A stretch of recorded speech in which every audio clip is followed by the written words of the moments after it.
Co-host Happy. Yes, Happy is my co-host for this show. We are here to talk about September 1st and the daily financial news.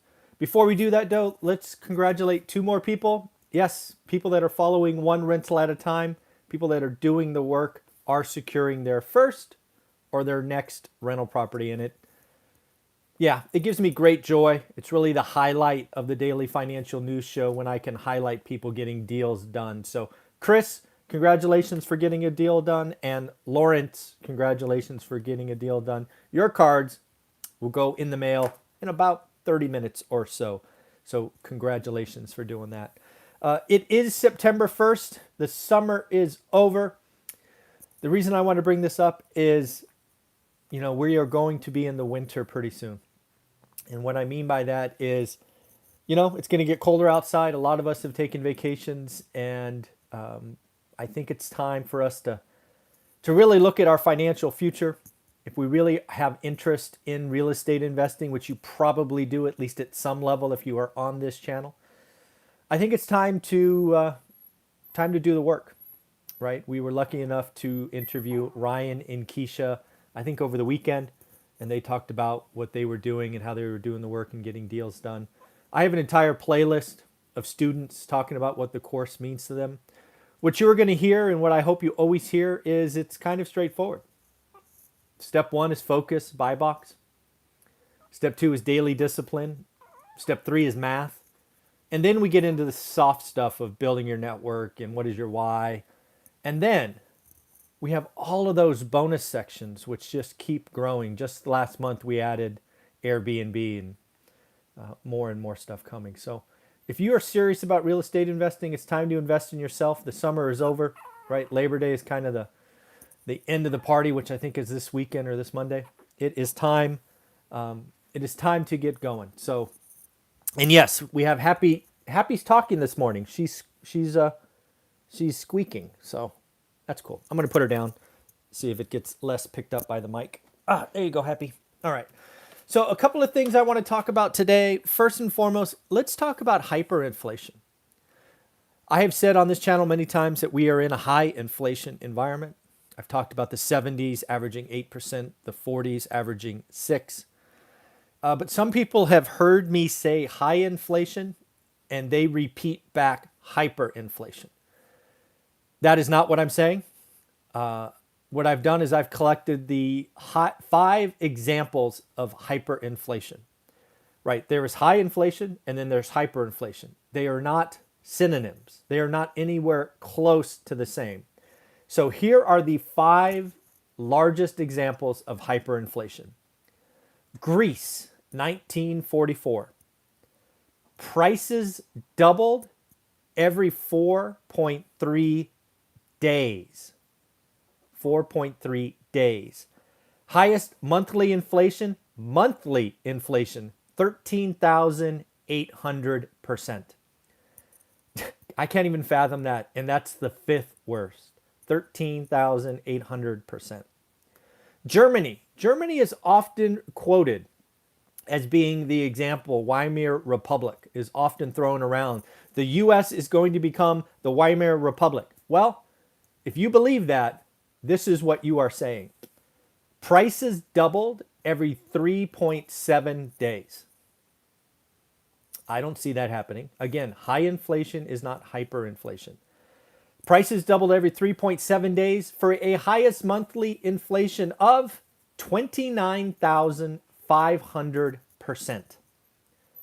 Folks, the United States is not going to become the Weimar Republic with having prices double every 3.7 days. That is only number 4. Number 3, Yugoslavia, relatively recently, 1994. Prices doubled, get this, every 1.4 days. 1.4 days. Every 34 hours, prices doubled in Yugoslavia in 1994. Number 2, another one that is often quoted, right? The U.S. is going to become Zimbabwe. Have you heard that before? Well, Zimbabwe prices doubled every 24.7 hours. basically every single day, with the highest monthly inflation of, get this, 79.6 billion percent. 79.6 billion percent. Then, of course, number one, Hungary, 1946. Prices doubled an amazing every 15.6 hours. 15.6 hours.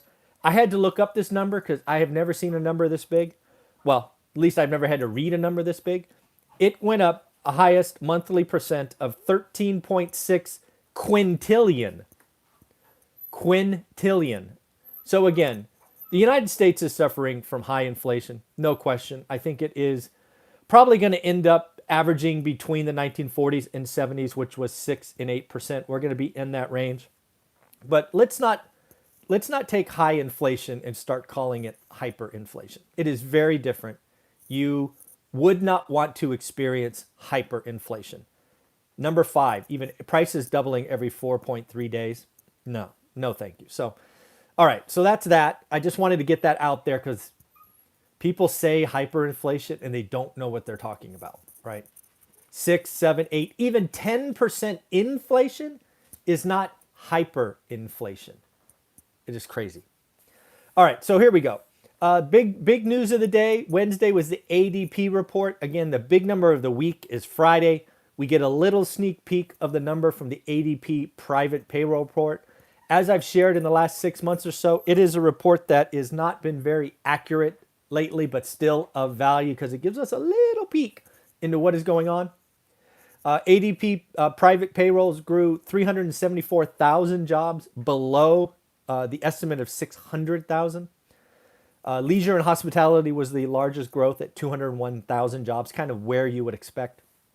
Healthcare was next. I think it was 51. I didn't write it down, but I read it's like 51, like 52,000, something like that.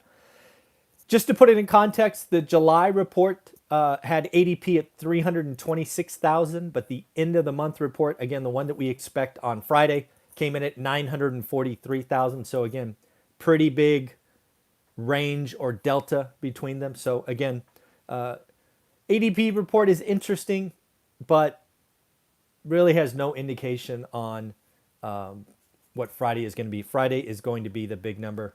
That is going to be the big thing. So I've been looking, as I've shared on this channel with you the last week or so, I've been thinking, are we in the 1940s or the 1970s inflation? What I've come to see the 1940 inflation period as is there were absolutely supply disruptions because we were just ending a world war. The other thing that happened is the United States actually was a manufacturer of goods, as building stuff. And we actually started a boom in population. So again, the 1940s, there were some things I guess I would say is similar, the supply chain. I don't know that we're going to have a jobs boom. I don't know that we're going to have a population upswing. Those are possible, right? The decade is very young in 2020. But as of right now, I don't see those. It would be wonderful, in my opinion, if the U.S. actually made stuff instead of being a service sector economy, which is possible, right? What we saw last time or this time is the fact that our pharmaceuticals are made overseas, kind of not really a good thing in a pandemic. So it is possible that we do create more manufacturing and more jobs and make stuff, which would be awesome. It would strengthen our economy, but that is left to be seen. The 1970s inflation, at least early, feels like a more consistent thing. Again, we had a Fed president that is repeating Powell is repeating his errors, in my opinion. Monetary policy was number one. They wanted to finance growth, and they didn't care about jobs, right? They cared about jobs, right? Jobs. And they financed it with cheap debt, ultimately paying a pretty high price. Lastly, the 70s was price controls and wage fixing and wage increases. So again, it really does feel like this administration is going down that path. So right now, It kind of feels like the 70s with a chance at the 40s. But again, my crystal ball doesn't it doesn't see a big generational boom, more babies being born, maybe, maybe not. And then again, the manufacturing boom of the 40s, I just don't see it. I'm hopeful, I'm wishful, I just don't see it. So again, those are my early thoughts on the 40s and 70s. Other things I noted today, mortgage apps came out. Looks like the refi boom is generally slowing down. Refis were down 4% week on week. Purchase applications were up. They were up 1%. I talked to real estate agents and shared with you, I think on Monday, that it appears buyers have come back. Buyers, took off July and August. It seems like they are coming back. And mortgage apps to purchase were up 1%. We will see if that trend continues going forward. Another thing that just to highlight is with these consistent stock market records we are all seeing right now, your 401k and IRA balances likely are records. You might want to look at it. You might want to see if you are too heavily slanted towards one way or the other, because if you don't adjust or rebalance, your 401k could become a 201k, as we've seen several times during my life cycle. So again, it's September 1st, might be a good time to look at your portfolio. Is it balanced where you want it? If it is, great, leave it alone. But, you might want to just take a peek at it just so you can go, hey, I might be too skewed this way or that way. At least you'll know if we do have a little hiccup going forward. And then finally, I haven't seen one of these articles in a while, but they come out about once a year. The Social Security system will be insolvent in 8 years. Congratulations to everyone who donated to the Social Security system. Looks like the current calculations, it will be out of money in 8 years. If you're watching this channel, it is certainly my hope that you are not counting on Social Security. If it's there, awesome. My hope is you are getting financially educated. My hope is you are buying assets that produce cash flow that will leverage inflation. Today, I hope you're getting 30-year debt, because we are going to have rent inflation like we haven't seen before, which will mostly fall to the bottom line. So this is what's going on. So I hope you are doing the work. If you need help, if you need a guide on the path to a better financial future, buy the course below, How to Get Started One Rental at a Time. Join the private Facebook group with nearly 1,000 other members doing the work. Let's celebrate. Let's get better together. Have a wonderful, wonderful day, everyone. Take care of yourself. Bye.